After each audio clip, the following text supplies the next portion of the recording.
সেই ছোটোবেলা থেকে এই পছন্দের মাংস ভাজা রেসিপিটি, তাও আবার কুরবানিদের জন্য অপেক্ষায় থাকি প্রতি বছর, কখন কুরবানিতে আসবে আর এরকম ভাজা মাংস খাওয়া হবে। চলুন দেখে নিই রেসিপিটি। প্রথমে এখানে নিয়েছি গরুর মাংস। আপনারা গরুর মাংসের পরিবর্তে এখানে খাসি অথবা মহিষের মাংসটাও নিতে পারেন। তো হাড় ছাড়া গরুর মাংস নিয়েছি। এখানে মাংসগুলো আমি আমার সাইজ মতো কেটে নিয়েছি। তারপর এখানে দিয়েছি হলুদের গুঁড়া, হোমমেড দিয়েছি এখানে গরম মশলা গুঁড়া। এই গরম মশলা গুঁড়ার রেসিপিটা আপনারা চাইলে আমার পেজে দেখে নিতে পারেন। তারপরে দিয়েছি এখানে স্বাদ মতো লবণ। আদা রসুন বাটাটা দিয়ে দিচ্ছি 2 টেবিল চামচ পরিমাণে। যদি আদা এবং রসুনটা আপনারা আলাদা পেস্ট করে থাকেন সেক্ষেত্রে 1 চামচ করে দিতে পারেন, 2 চামচ। তারপরে এখানে দিয়েছি 1 চামচ পরিমাণে রেগুলার রান্নার তেল। সবগুলো উপকরণ খুব ভালো করে মাখিয়ে নিতে হবে।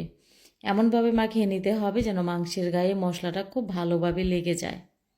তা আমি খুব ভালো করে মাখিয়ে নিয়েছি। তারপরে সামান্য পরিমাণে পানি দিয়ে হাতটা ধুয়ে তারপরে এখানে 1 কাপ পরিমাণে পানি দিয়েছি। আর এই পানিটা দিয়ে মাংসটা সম্পূর্ণ আমি সিদ্ধ করে নেব। তো ঢাকনা দিয়ে ঢেকে চুলায় বসিয়ে দিয়েছি। যখন এরকম বলক চলে এসেছে তখন ঢাকনাটা তুলে নাড়াচাড়া করে নিয়েছি। আর এরকম নাড়াচাড়া করে একটু মশলাটা ঝোলের সাথে একটু ভালো করে মিশিয়ে নিচ্ছি। যখন এরকম ভালো করে মেশানো হয়ে যাবে তখন ঢাকনা দিয়ে ঢেকে দেব। আর ঢাকনা দিয়ে ঢেকে একেবারে লো আঁচে এটা রান্না করব। আর লো আঁচে সম্পূর্ণ পানিটা শুকিয়ে নেব।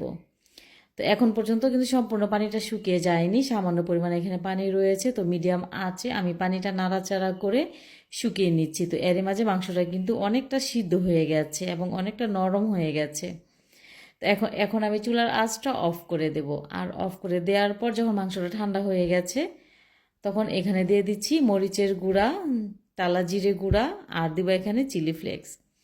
আপনাদের ঘরে যদি বাচ্চারা খেয়ে থাকে তাহলে সেই ক্ষেত্রে আপনারা মরিচের গুঁড়াটাই স্কিপ করতে পারেন। যেহেতু আমরা এটা বড়রা খাবো তাই মরিচের পরিমাণটা একটু বাড়িয়ে দিয়েছি ঝাল ঝাল হওয়ার জন্য। তো লাস্ট পর্যায়ে এখানে অ্যাড করেছিলাম লেবুর রস। আর লেবুর রসটা দিলে সুন্দর একটি ফ্লেভার আসে, খেতে ভালো লাগে। তো গরম তেলে ফ্রাই করে নিচ্ছি। রেসিপি ভালো লাগলে শেয়ার করার অনুরোধ রইল। আর এভাবে করে প্রতি বছর আমার মতো কে কে মাংস ভাজা খেয়ে থাকেন কমেন্ট করে আমাকে জানাতে পারেন।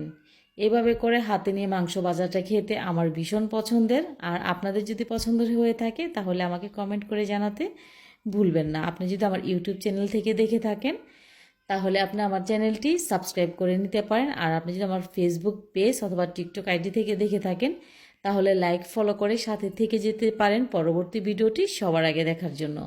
তো মাংসগুলো উল্টে পাল্টে আমি ভাজা করে নিয়েছি। আর মাশাআল্লাহ আপনারা দেখতেই পাচ্ছেন যে কালারটা দেখতে ঠিক কতটা সুন্দর এসেছে আর মাংসটা কতটা নরম এবং সফট হয়েছে আপনারা দেখেই বুঝতে পাচ্ছেন।